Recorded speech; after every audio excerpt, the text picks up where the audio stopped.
Hey, Mario Pesce from Derrick's here. A lot of people ask me about my writing schedules and my writing process and how I essentially produce content, because I produce a lot of content without spending that much time doing that. And of course, my secret recipe is not ghostwriters or a bunch of other people writing stuff on my behalf. It's repurposing, and it's that simple. And again, a lot of people do ask me how I do that and what's my process. So I've decided to share it with you. So if you're an entrepreneur, business owner, marketing director, someone who's aiming for any sort of, thought leadership or influence or whatever it is, feel free to take some nuggets that may be valuable for you. Again, they may not work for you in particular, or they may do, but my process is fairly straightforward, fairly transparent, so I'm going to explain it in details in that 10-minute video. So first off, what sort of content I produce? I do have a spreadsheet describing the different kinds of funnels and different types of processes of content production, and I try to spend about 12 to 15 hours a week at maximum producing content. So for example, right now it's Sunday, I'm recording at the countryside at our home out of town, and I'm spending about 2 to 3 hours recording those videos, recording a bunch of videos, probably 6 to 8, that I'm going to kind of start pushing online over the course of the next few weeks. So I'm doing that at batches because it's easier and because I can record a few videos at once by doing my setup and yada yada yada yada. So that's kind of the first thing I do. So I do record videos, I do write in Quora, I do write in my own blog, I submit some snippets to our company blog, I do write guest posts every now and then, LinkedIn posts, sometimes Medium, even if I'm not that active there, guest posts here and there, including some stuff that's going on Entrepreneur or some other popular sources like Business to Community. So the process is pretty much the following. I do have kind of one single stream of content that's going out, or kind of one particular place where I'm starting, and that's Quora. So I answer about 10 questions a week, roughly, which is taking me about 2 to 3 hours, depending on how long does it take me to find the decent questions that I want to answer, and so on and so on. So those questions are usually between 500 and 800 words long. Some are shorter, some are a bit longer. I've even written some answers that are over 2,000 words that are pretty much a ready-to-go blog post. So again, I do answer about, say, 10 answers a week for about, say, 600 words on average. So that's about 6,000 words written on Quora on a weekly basis. So that's a good starting point. Then what I do is about once or twice a month, depending on whenever I have time, I say, okay, I'm going to go through my posts. I'm going to kind of pick the best ones or the snippets that make sense and resonate with my audience, and then I'm going to pick those and repurpose them in different forms. So what I do again is I have a spreadsheet with a few hundred entries probably.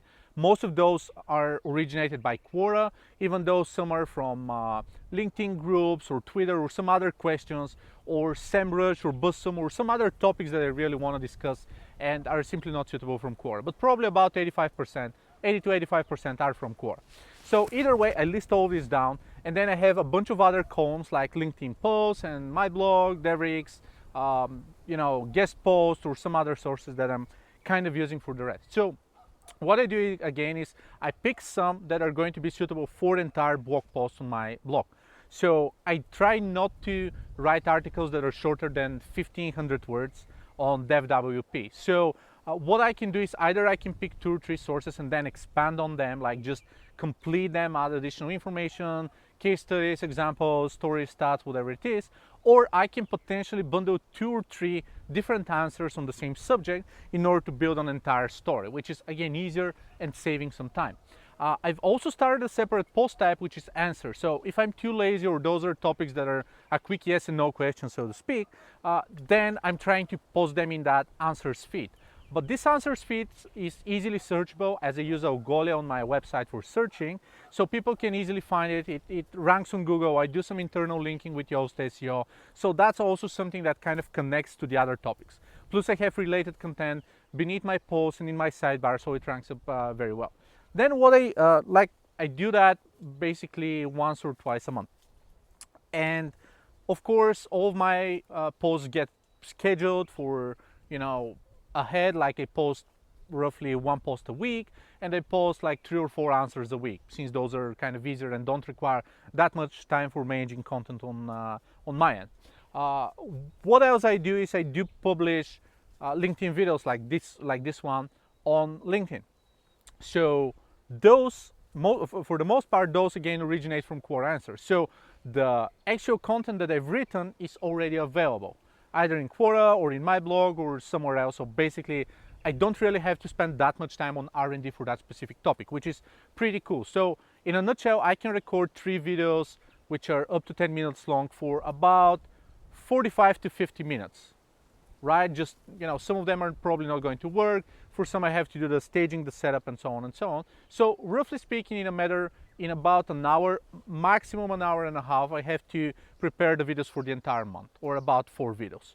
And again, topics are usually have been defined up front in my spreadsheet. So I do have specific headlines that I can pick. I talk about different topics such as, you know, WordPress being one of them, entrepreneurship, processes, freelancing, hiring, a bunch of other stories. So I try to kind of shuffle them so that it's not that many stories at the very same time. So that's kind of something that works for me for the time being. On top of that, I've started my own podcast on anchor.fm. I have about 5 episodes there. Most of those episodes are things that I have defined because it's extremely and solely focused on small and medium enterprise and high scale websites, because again, that's the target group that we work with. Websites generating hundreds of thousands, millions, tens of millions of page views a month, or working with tons of data, like again, hundreds of thousands or millions of records in the database. So I do try to share the best practices with them by combining that with my blog, of course, and the topics that I have already discussed. The podcast is about 10 to 15 minutes every episode. It's really easy to record it because, again, those are topics I've already discussed and topics that are, you know, from my day-to-day, so it doesn't really take me that much time to kind of figure out. And sometimes I'm even recording them from the car. So again, it's about 10 to 15 minutes. It's really easy to, again, schedule. So that entire process is, again, taking me 12 to 15 hours a week.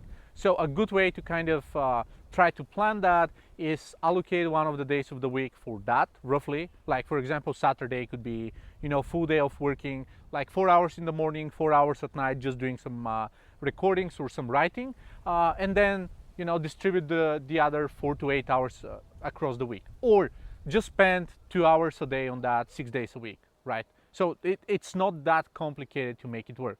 Of course, it's some time allocated on that, but it's not really rocket science. More importantly, what I'm doing is I'm even repurposing those stories as well. For example, some of my DevWP answers become mentions and quotes and so forth in other sources of ours. Or I go to help a reporter out, I find some questions that I can answer and I've already answered, so I pretty much just share that very same answer with reporters. So some of those stories go to tons of different sources. Or I pick a Quora answer, I do, you know, restructure it, probably reword it a bit and so on, and pitch it to my editor in Entrepreneur. So that's also working out for the most part. It's still unique content, you know, it's like something that I've written, that I've kind of adjusted to Entrepreneur style and so on. But of course, it's ready to go and it takes me about 30 minutes to update it and try to get it live on Entrepreneur. Moreover, my LinkedIn videos are also on YouTube. And the good stuff is that LinkedIn generates more traffic for the time being for me. It generates a lot more eyeballs because it's not that overly saturated with video, at least on that topics. But YouTube is better in the long run. It has channels, it has a better distribution of playlists and so on. So again, the same videos can be exported to YouTube, and that's what I do essentially.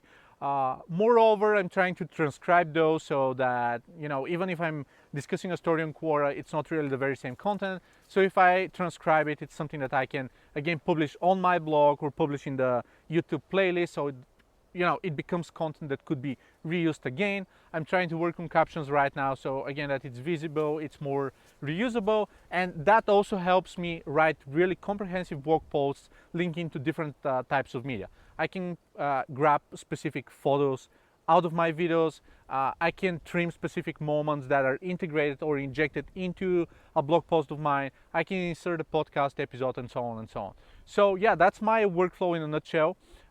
If that works for you, let me know in the comments. If you have any suggestions that I can use to improve my workflow, I'd really love to hear that. So yeah, keep me posted, and I hope that video is helpful for you as well.